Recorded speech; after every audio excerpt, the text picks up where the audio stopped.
میرے محترم بھائیوں اور دوستوں، کبھی آپ نے غور کیا ہے کہ قیامت کا منظر کیسا ہوگا؟ وہ قیامت جس کا آنا طے ہے، جس کے آنے کی خبر اللہ کے آخری نبی حضرت محمد صلی اللہ علیہ وسلم دے چکے ہیں۔ کیا آپ نے کبھی غور کیا ہے کہ وہ دن کیسا ہوگا؟ قیامت کی شام کیسی ہوگی؟ آج ہم قرآن و حدیث کی روشنی میں قیامت کا نقشہ کھینچنے کی کوشش کریں گے۔ دعا ہے کہ اللہ ہمیں اس خوفناک دن کی تیاری کرنے کی توفیق دے۔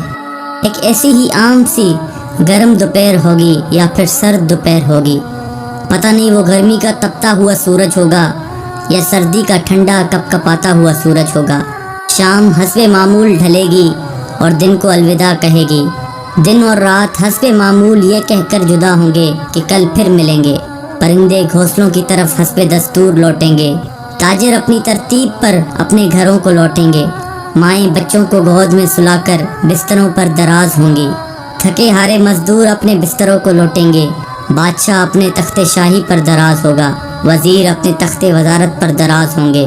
پولیس والے اپنی چوکیوں پر پہرا دیتے دیتے یہ سوچ کر اونگ رہے ہوں گے کہ کب صبح ہوگی اور میری ڈیوٹی تبدیل ہوگی اور دوسرا حوالدار آ کے ڈیوٹی دے گا۔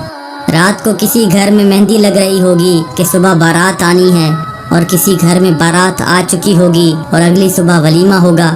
کہیں پہ رات کو دکان مکمل ہوئی ہوگی اور صبح کو دکان کا افتتاح ہونا ہوگا۔ کسی کا رات کو گھر مکمل ہوا ہوگا اور صبح نئے گھر میں منتقل ہونا ہوگا۔ یہ ساری حسب معمول کی وہ باتیں ہیں جو آج کے دن بھی کسی نہ کسی جگہ ہو رہی ہوں گی، اور قیامت سے پہلے کی شام بھی بالکل عام سی شام ہوگی۔ ایسی ہی ایک شام آئے گی، ہولے ہولے اور دھیرے دھیرے آئے گی اور پھر سارے عالم پہ چھا جائے گی۔ پھر سورج اسی طرح حسب دستور اپنے چہرے سے نقاب ہٹائے گا اور عالم سے اندھیرے کو جدا کر دے گا۔ کوے آنکھیں کھولیں گے، مرغے اذان دیں گے، بلبل کا نغمہ ہوگا، کوئل کی کوکو ہوگی، چڑیوں کی چہچہاہٹ ہوگی، جھرنے اسی طرح اپنے پانی کے ساتھ بہہ رہے ہوں گے، دریاؤں میں طغیانی حسب دستور ہوگی، سمندر میں موجوں کی اٹکیلیاں حسب دستور ہوں گی، سبزی لینے والے صبح صبح سبزی منڈی کو جا رہے ہوں گے اور کام کاج والے گاڑیوں کے اڈے کی طرف جا رہے ہوں گے، ڈرائیور اپنی گاڑیاں ٹھیک کر رہے ہوں گے، مائیں بچوں کو اسکول کے لیے تیار کر رہی ہوں گی، کوئی مکھن کا پیڑا نکال رہی ہوگی تو کوئی ڈبل روٹی پہ مکھن لگا رہی ہوگی، اور کوئی پراٹھا توے پہ ڈالنے جا رہی ہوگی۔ حالی نے ہل کھیت میں ڈال دیا ہے، دکاندار نے دکان کھول لی ہے، گاہک نے آ کے قدم رکھا تو دکاندار نے مرحبا کہا۔ 10 میٹر کپڑا طے پایا، اس نے کپڑا ناپا اور کاٹنے کے لیے کینچی ڈالی۔ ادھر دکاندار کینچی چلا رہا ہے، ادھر گاہک پیسے گن رہا ہے، اور ادھر کاشتکار کا ہاتھ ہوا میں بلند بیج بکھیرنے کو ہے۔ ادھر دلہن کے لیے اس کی بہنیں اور سہیلیاں آئی بیٹھی ہیں، ادھر باراتی آئے بیٹھے ہیں۔ لوگ انتظار کر رہے ہیں کہ کب بارات چلے گی، کب باجا بجے گا اور کب دلہا آئے گا۔ ایسا ہی ایک عام دن ہوگا اور حسب معمول کے کام جاری ہوں گے، حسب دستور دنیاوی معاملات بھی جاری ہوں گے، اور اچانک سے ایک ہیبت ناک آواز آئے گی۔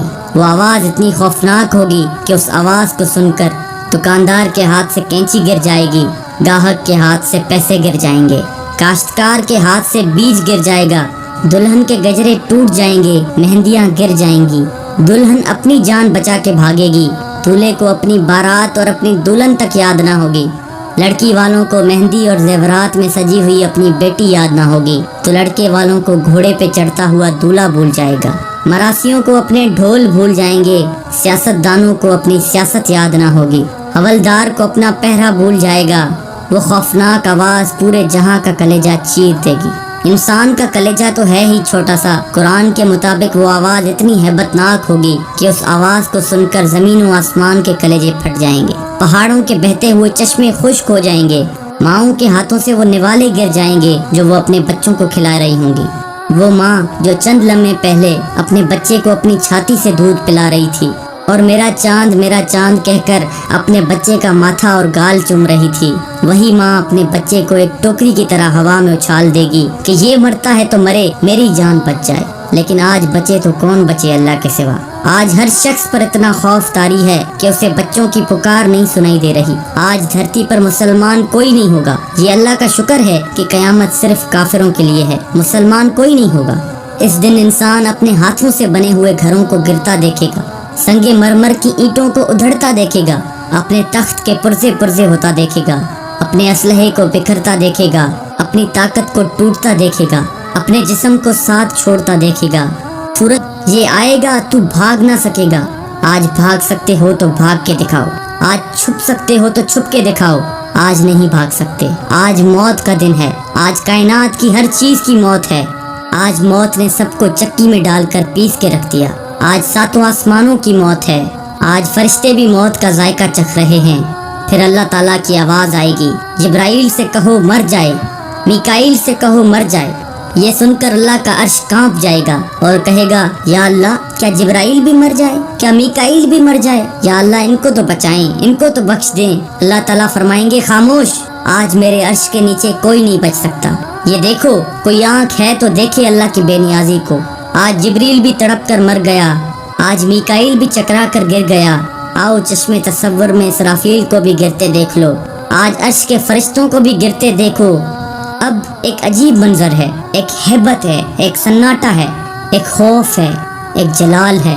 اوپر اللہ ہے اور نیچے اسرائیل کی ٹانگیں بکری کے بچے کی طرح کانپ رہی ہیں، اور اللہ شان بے نیازی سے کہہ رہا ہے کون باقی؟ اسرائیل کہے گا یا اللہ اوپر تو باقی، نیچے تیرا عبد اسرائیل باقی۔ تو اللہ کی ہیبت ناک آواز آئے گی کہ تو بھی مر جا میرے اسی امر کے ساتھ جس امر سے میں نے تجھے پیدا کیا۔ اللہ اکبر۔ کوئی اسرائیل کو مرتا دیکھے مگر کوئی ہے نہیں جو دیکھے۔ پھر سب کو موت کی وادی میں دھکیل کر اللہ کہے گا ہے کوئی میرا شریک تو سامنے آئے، ہے کوئی میرا شریک تو سامنے آئے، ہے کوئی میرا شریک تو سامنے آئے۔ لیکن اس دن کوئی آواز نہیں ہوگی، اس دن تنہا اللہ کی ذات باقی ہوگی جو کہ وحدہ لا شریک ہے۔ میرے بھائیوں، یہ ہے وہ دن جس کا آنا طے ہے، یہ ہے وہ دن جس کے لیے ہم اس دنیا میں آئے ہیں۔ اس دن کچھ باقی نہ ہوگا، اس دن پورا جہاں ٹوٹ چکا ہوگا۔ میرے بھائیوں، اس ٹوٹ جانے والے جہاں سے عبرت لو، اللہ کے واسطے اس کا حرص چھوڑ دو، اس کے دیوانے نہ بنو، اس کے دیوانے کے لیے ذلت کے سوا کچھ بھی نہیں۔ سائے کے پیچھے بھاگنے والے کے لیے دیوار سے ٹکرانے کے علاوہ کچھ نہیں ہوتا، ریت پہ پانی تلاش کرنے والے کے لیے سوائے پیاس کے اور کچھ نہیں ہوتا، اس کی عزت سے دھوکہ کھانے والے کے لیے سوائے ذلت کے کچھ نہیں ہے، اس کی جوانی پر اترانے والے کے لیے بڑھاپے کی خوفناک آہیں ہیں، سسکیاں ہیں۔ اس دن کا انتظار کرو جب بڑھاپا اس کی جوانی کو کھا جائے گا، اس دن کا انتظار کرو جب اس کی اولاد بھی کہے گی کہ اماں مرتی ہی نہیں ہے، ابا مرتا ہی نہیں۔ دعا کرو اللہ والد صاحب کے لیے آسانی پیدا کر دے، یعنی دوسرے لفظوں میں موت دے دے۔ جگہ جی لگانے کی دنیا نہیں ہے، یہ عبرت کی جہاں ہے، تماشا نہیں ہے۔ جہاں میں ہیں عبرت کے ہر سو نمونے، مگر تجھ کو اندھا کیا رنگ و بونے۔ ملے خاک میں اہل شاں کیسے کیسے، مکی ہو گئے لامکاں کیسے کیسے، ہوئے نامور بے نشاں کیسے کیسے، زمین کھا گئی نوجواں کیسے کیسے۔ جگہ جی لگانے کی دنیا نہیں ہے، یہ عبرت کی جہاں ہے، تماشا نہیں ہے۔